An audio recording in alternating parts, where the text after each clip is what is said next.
साम्राज्य सामान्यांचा असामान्य आवाज। सोलापूर महानगरपालिका निवडणूक प्रचाराच्या पार्श्वभूमीवर मुख्यमंत्री देवेंद्र फडणवीस यांनी सोलापूरमध्ये जाहीर सभेला संबोधित केले।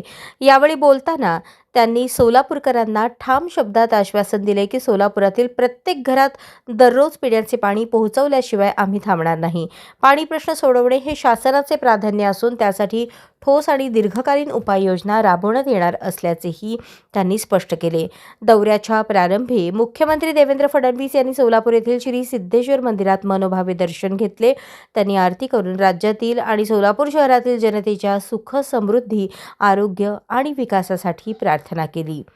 याप्रसंगी मंत्री जयकुमार गोरे, आमदार विजय देशमुख, आमदार सुभाष देशमुख, आमदार देवेंद्र कोठे, आमदार सचिन कल्याण शेट्टी, आमदार समाधान नवताडे यांच्यासह भाजपचे पदाधिकारी, कार्यकर्ते आणि मोठ्या संख्येने नागरिक उपस्थित होते।